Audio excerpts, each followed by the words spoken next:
Albatros par Jérôme Dastier. Aujourd'hui, Anna Akhmatova,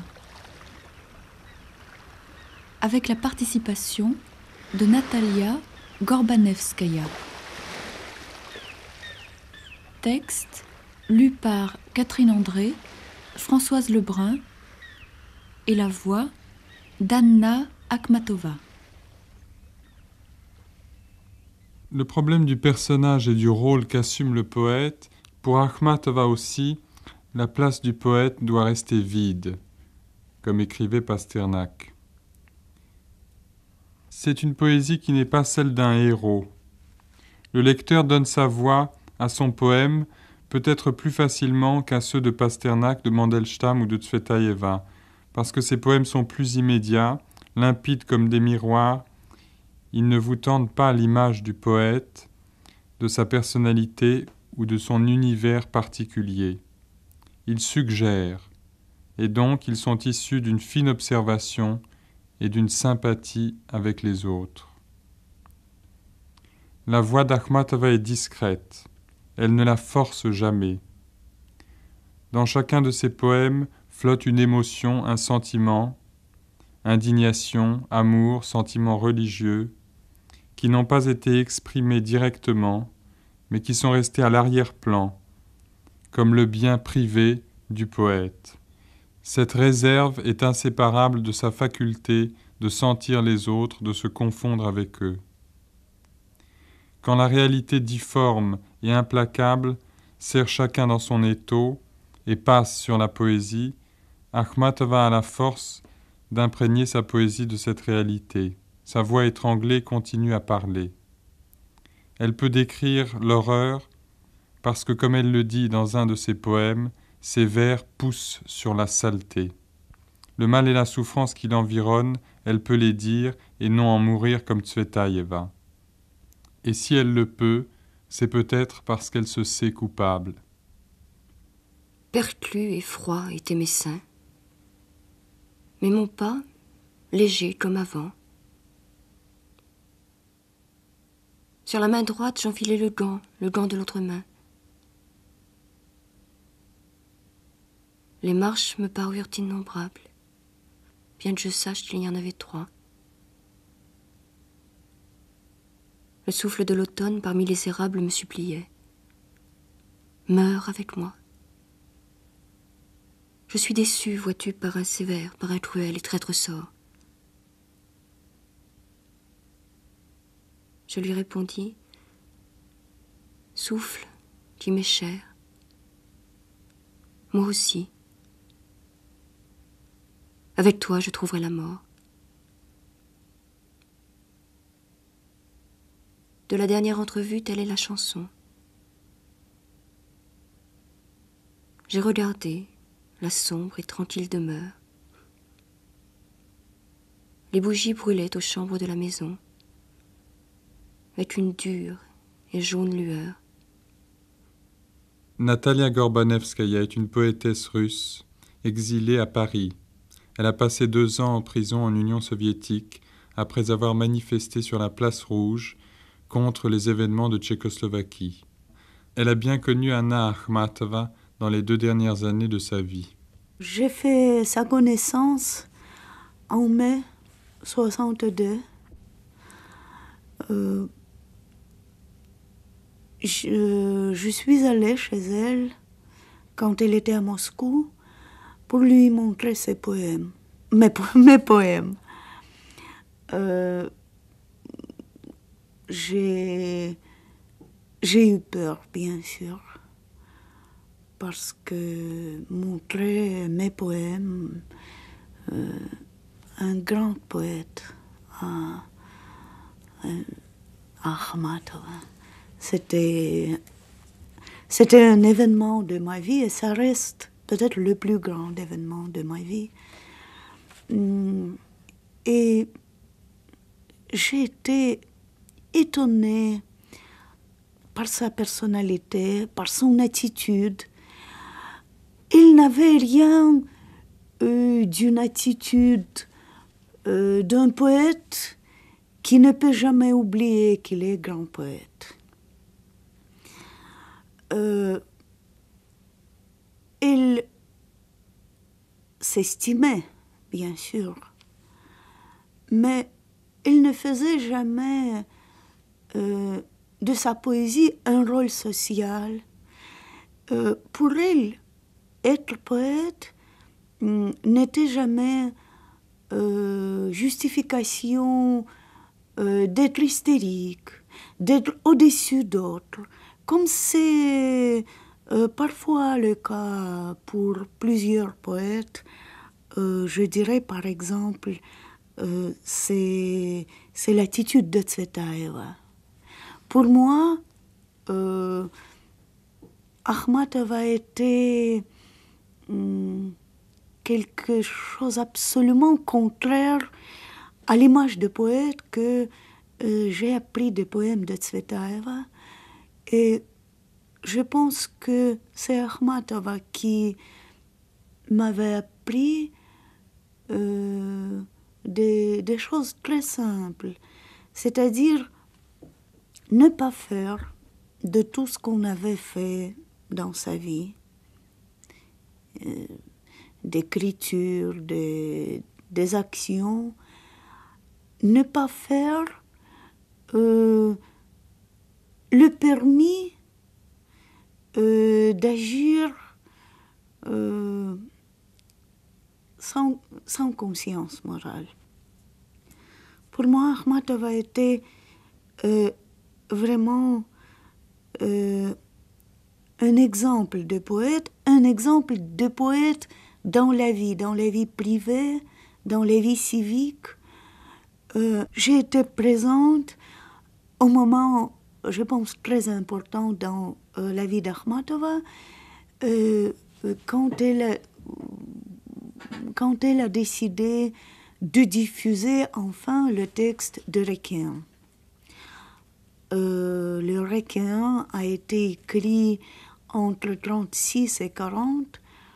C'est un des rares témoignages littéraires spontanés de l'époque de Grande Terreur.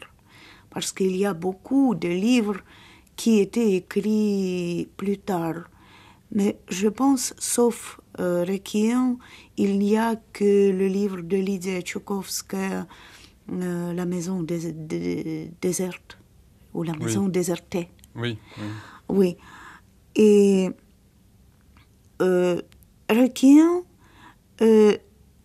n'était jamais définitivement écrit. Chaque fois, Akhmatova écrivait un poème, le lisait aux rares proches.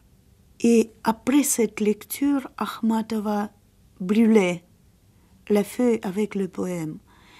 Et tout le texte de Requiem a été retenu par cœur. De mémoire, alors. De mémoire, par Akhmatova et par quelques amis. Enfin, après la publication dans Novi Mir d'une journée d'Ivan Denisovitch, Akhmatova a accepté de donner le manuscrit de Requiem à Novi Mir. Mais juste après cette fameuse publication, il y avait un pogrom que Khrouchtchev a fait à l'exposition des peintres à Manège. C'était vraiment le mois suivant, c'était le décembre de 1962, et la publication de Requiem était devenue de nouveau impossible. Dans les années terribles de la Yezhovchina, j'ai passé 17 mois à faire la queue devant les prisons de Leningrad. Un jour, quelqu'un a cru m'y reconnaître. Alors une femme aux lèvres bleuâtres qui était derrière moi et à qui mon nom ne disait rien, sortit de cette torpeur qui nous était coutumière. et me demanda à l'oreille. Là-bas, on ne parlait qu'en chuchotant. Et cela, pourriez-vous le décrire? Et je répondis, oui, je le peux. Alors, une espèce de sourire glissa sur ce qui avait été jadis son visage. Je suis arrivée un jour chez Akhmatova, qui était à ce moment là à Moscou, parce qu'elle elle passait l'hiver habituellement à Moscou, chez des amis, chez les uns, chez les autres.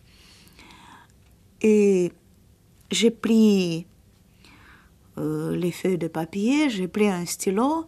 Akhmatova m'avait dit, pas même un stylo, un crayon. Akhmatova m'avait dit, juste avant vous, Solzhenitsyn a réécrit Requiem par cette crayon. Mais je pense que le plus important n'est pas même que c'était Solzhenitsyn qui a réécrit le texte de Requiem avant moi, mais que c'était des dizaines de personnes qui l'avaient réécrit avant et après moi, et de chacun, c'était des dizaines et des centaines d'exemplaires dactylographiés. Je pense que le tirage de Requiem, pendant quelques mois, le tirage dactylographié est devenu plus qu'un millier d'exemplaires. Le texte était vraiment diffusé avec la rapidité télégraphique. Je peux dire que à partir de moi-même, c'était plus qu'une centaine d'exemplaires. J'ai fait des copies plusieurs fois. Je les ai données aux gens avec la condition d'en faire encore. Et c'était vraiment une diffusion très rapide. Ensuite, le texte est très vite sorti de l'Union soviétique, était publié en Occident. Il n'est pas publié jusqu'ici, en Union soviétique. Il fut un temps où ne souriait que le cadavre, heureux de son repos. Comme un vain appendice se balançait Leningrad, près de ses prisons. Et quand, fous de souffrance, partaient des régiments de condamnés, les locomotives leur chantaient le bref chant d'adieu. Les étoiles de la mort planaient sur nous. La Russie, innocente, se tordait de douleur sous les bottes ensanglantées, sous les pneus des noirs fourgons cellulaires. En 1921, son premier mari et le père de son fils, grand poète russe Nicolas Gomilov, a été fusillé.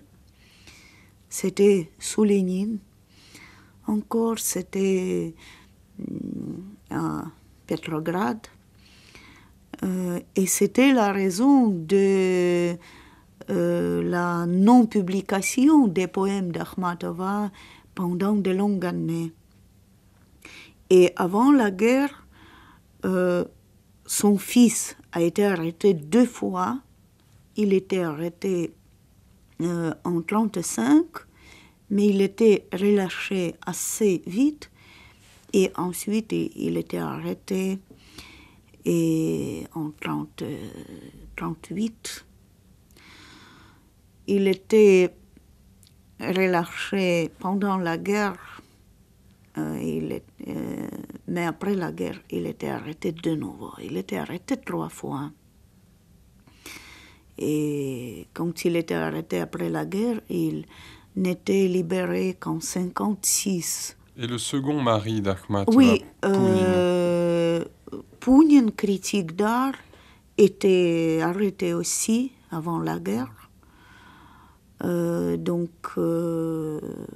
pendant cette fin des années 30, il a perdu son fils et son deuxième mari. Est-ce que vous pensez que cette arrestation de Pounin et de son fils, qui a été déporté également, la viser directement était une mesure qui était prise contre elle. L'arrestation de son fils, oui, bien sûr. Et il se considérait toujours comme otage pour son fils et son fils comme otage pour elle. C'est-à-dire, aux années, il y a une chose qui est probablement peu compréhensible aux Occidentaux. Comment Akhmatova a pu, en 1950, écrire des poèmes à l'honneur de Staline? Elle l'avait écrit en défendant son fils, parce que ce n'était pas seulement pour réussir sa libération, mais encore pour le défendre contre l'arbitraire qui avait toutes les possibilités de le faire crever définitivement. Donc, elle connaissait bien que de son attitude, sa situation dans le camp, sa vie dépend. Non, ce n'est pas moi. C'est quelqu'un d'autre qui souffre. Souffrir ainsi, je ne l'aurais pas pu. Et que les draps noirs recouvrent ce qui est arrivé, et qu'on emporte les lanternes. Il fait nuit. Il y a un poème qui est très souvent cité en Union soviétique, un poème qu'elle avait écrit aux premières années après la Révolution, et où elle dit qu'elle ne veut pas émigrer et qu'elle n'est pas avec ceux qui ont quitté la Russie, mais on oublie toujours qu'elle dit dans le même poème que ceux qui sont émigrés ont quitté son pays au pillage des ennemis. Une voix séductrice m'a parlé. Elle appelait, disait « Viens par ici, laisse donc là ton pays de ténèbres, laisse donc là ton pays de péché, laisse donc là pour toujours la Russie, et de tes mains je laverai le sang, et de ton cœur je chasserai la honte, et je recouvrirai d'un nom nouveau la douleur des défaites, des offenses. » Mais je suis restée calme, indifférente.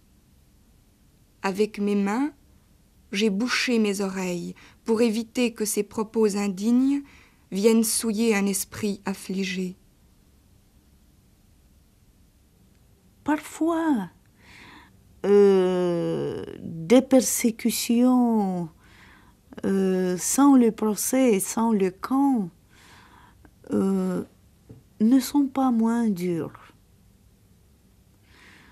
Il vivait vraiment dans une situation où ses forces étaient aux limites entre la vie et la mort.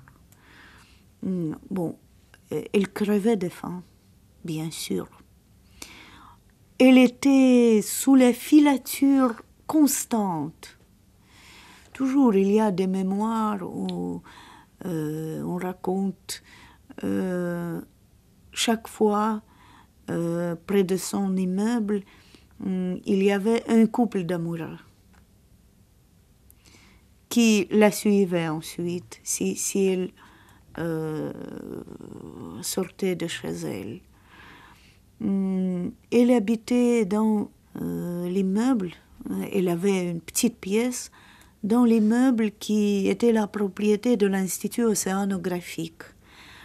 Personne ne pouvait y entrer sans montrer ces documents. Donc, la police connaissait toujours tous les noms de gens qui la visitaient. Et elle a demandé elle-même, ses amis, ne pas aller chez elle parce que, paradoxalement, elle n'était pas dans le camp. Mais la visite chez elle pourrait conduire quelqu'un dans le camp. Oui, oui. Elle se sentait contagieuse. C'est ça. Maudite et contagieuse. Elle avait peur pour tout qui n'avait pas peur la voir. Et la peur pour des autres, c'est toujours une chose plus terrible que la peur pour soi-même. Et la parole de Pierre tomba sur mon sein encore vivant. Ce n'est rien. J'étais préparée. De toute façon, je m'y ferai. Aujourd'hui, j'ai beaucoup à faire. Il faut que je tue ma mémoire jusqu'au bout. Il faut que l'âme devienne comme une pierre. Revivre, il faut que je l'apprenne. Sinon... Le chaud bruissement d'été est comme une fête derrière ma fenêtre. Depuis longtemps, je pressentais ce jour si clair. Et la maison déserte. Le 5 mars de 1966, il était dans une maison de repos aux environs de Moscou, après sa sortie de l'hôpital.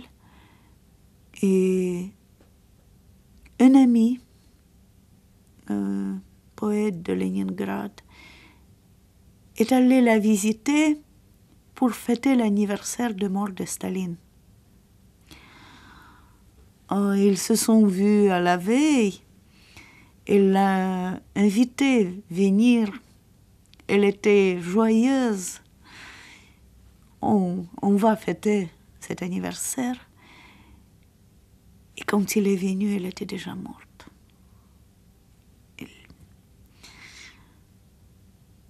C'est comme Staline de sa tombe ne lui a pas permis de fêter cet anniversaire. Мне ни к чему годические рати и прелесть элегических затей. По мне в стихах все быть должно не кстати, не так, как у людей. Когда бы вы знали, из какого ссора растут стихи, не ведая стыда, как желтый одуванчик у забора, как лопухи или беда. Сердитый окрик, дегтя запах свежий, таинственная плесень на стене. И стих уже звучит задорен, нежен, на радость вам. De l'ode aux accents belliqueux, je n'ai que faire. Du charme artificiel de l'élégie non plus. Tout doit être autrement, selon moi, dans les vers, et pas ce que voit tout le monde. Si vous saviez sur quoi, quelle poussière sale pousse les vers sans avoir honte pour autant, comme les pissenlits au pied des palissades, et la bardane, et le plantain.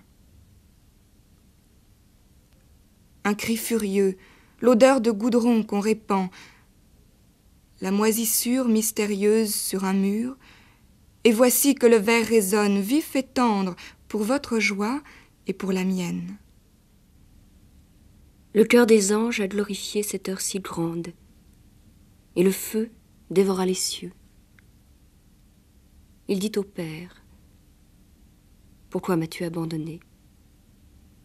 Et à la mère, « Oh, ne pleure pas sur moi. » Madeleine se débattait et sanglotait, et le disciple le plus aimé fut pétrifié. Mais là où, silencieuse, était la mère, personne n'osa lever les yeux. Est-ce que vous lui posiez des questions sur ses poèmes quand elle vous en lisait? Est-ce que ça vous arrivait de lui poser des questions? Que ce ne soit pas seulement elle qui vous demande votre...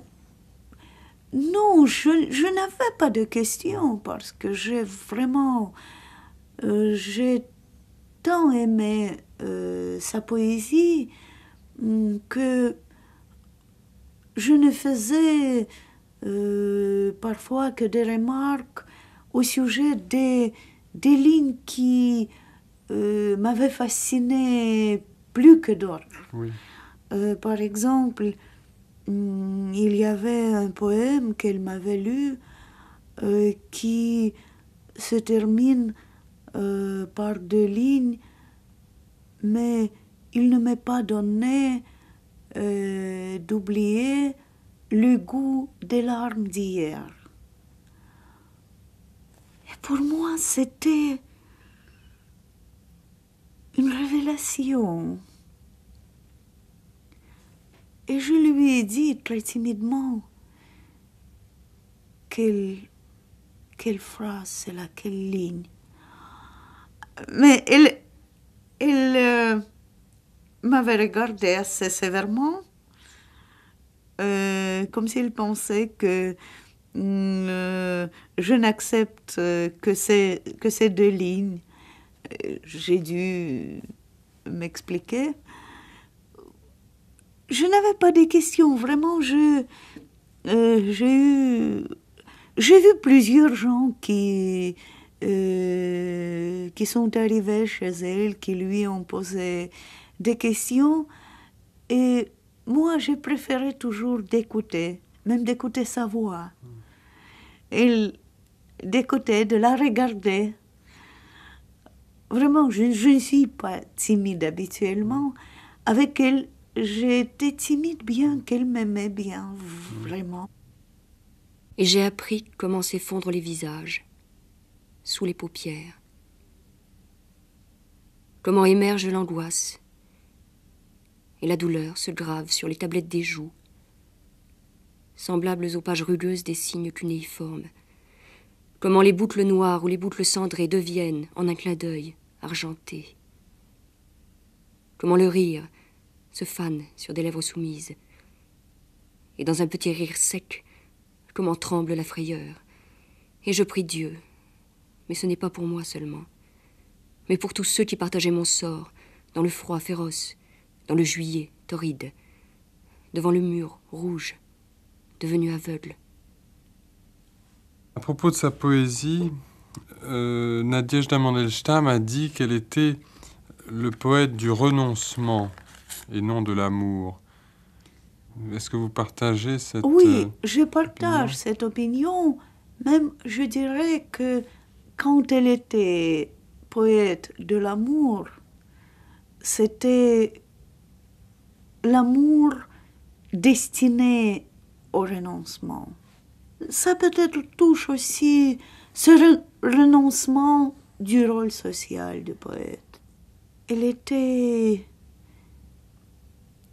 Il n'y a pas de la traduction exacte du morius smirenie.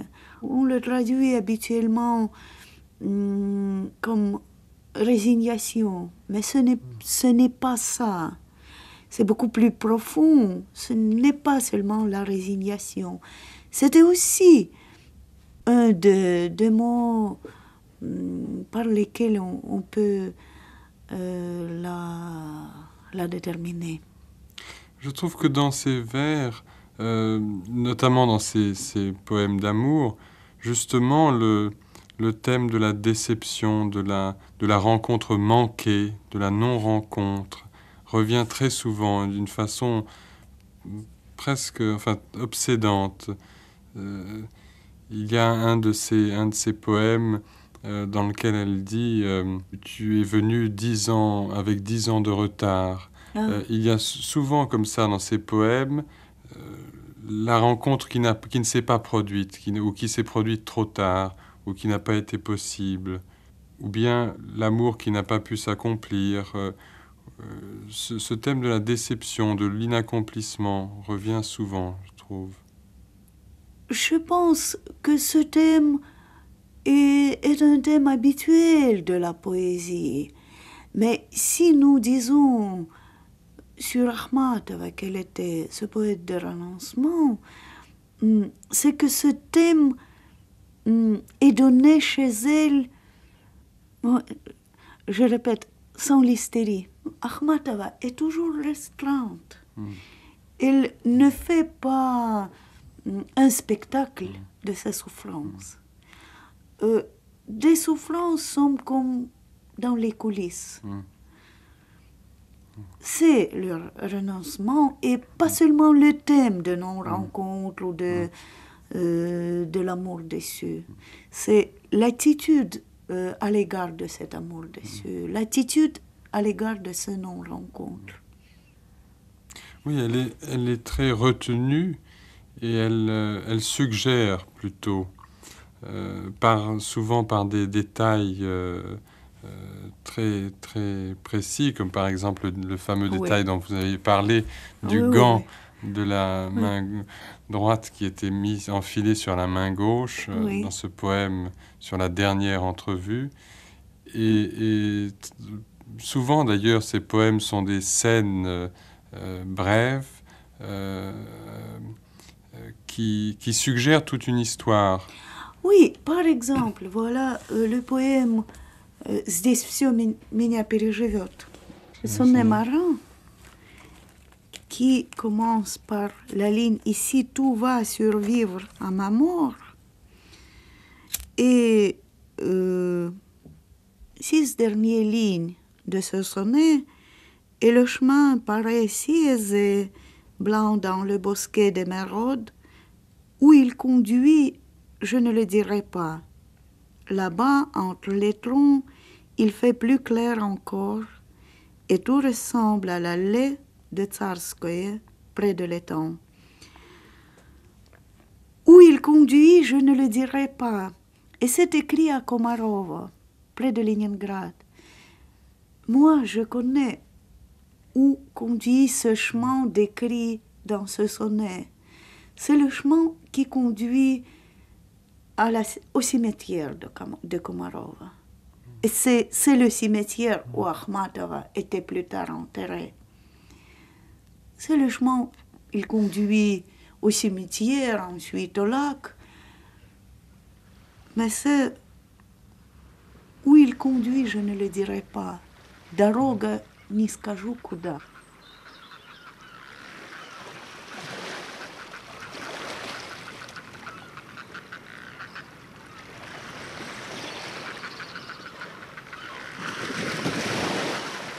Все меня переживет, все, даже ветхий скворечник, и этот воздух, воздух вешний, морской свершивший перелет, и голос вечности зовет с неодолимостью нездешней, и над цветущую черешней сиянья легкий месяц льет.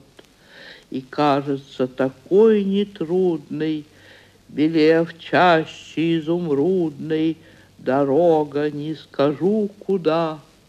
Там среди стволов еще светлее, и все похоже на аллею у Царскосельского пруда. Ici, tout me survivra. Tout. Même les vieux nichoirs et ce souffle printanier que la mer envoie. Ici, la voix de l'Éternel m'appelle, avec la force invincible de l'inconnu.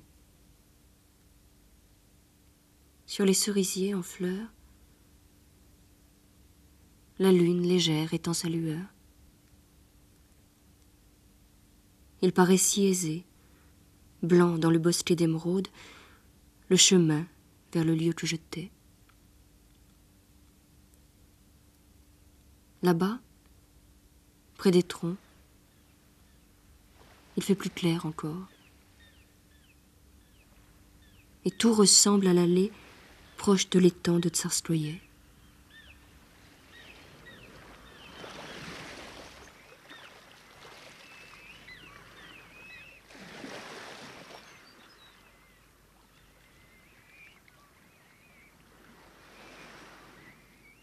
À votre avis, qu'est-ce qui la différencie, à part justement ce que vous venez de dire, de ces pères, de ces trois poètes dont elle a dit un jour « nous sommes quatre » en parlant de Pasternak, de Tsvetaeva et de Mandelstam. Personnellement, est-ce que c'est le poète qui vous est le plus proche ? Parmi eux, les plus proches à moi sont Akhmatova et Mandelstam. Je peux dire que quand je cherche les plus proches, sauf Akhmatova et Mandelstam, je ne trouve que Pouchkine.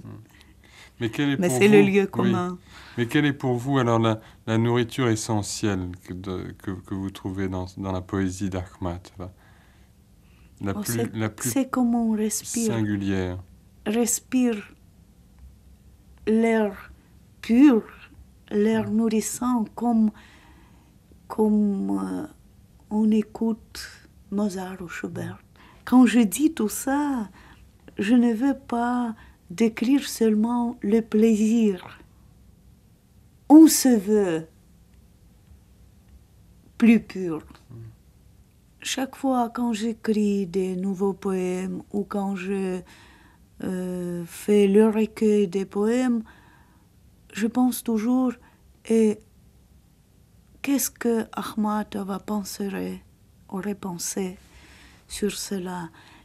J'essaie toujours m'imaginer sa réaction. Et pour ce résumé, ces poètes m'ont donné deux choses, la poétique et la éthique. Et si l'on s'avise un jour dans ce pays d'ériger un monument en l'honneur de moi, je donne mon accord à cette cérémonie, mais à la condition qu'il n'y ait de monument ni près de la mer où je suis né, avec elle est rompu le dernier lien que j'avais, ni dans le parc des Tsars, près de l'arbre sacré, où l'ombre inconsolable me cherche encore, mais ici, où je restais 300 heures debout sans qu'on ouvrît pour moi les verrous. Et même dans la mort bienheureuse, j'ai peur d'oublier le roulement des noirs fourgons de terreur, d'oublier comment claquait la porte exécrée et hurlait la vieille comme une bête blessée.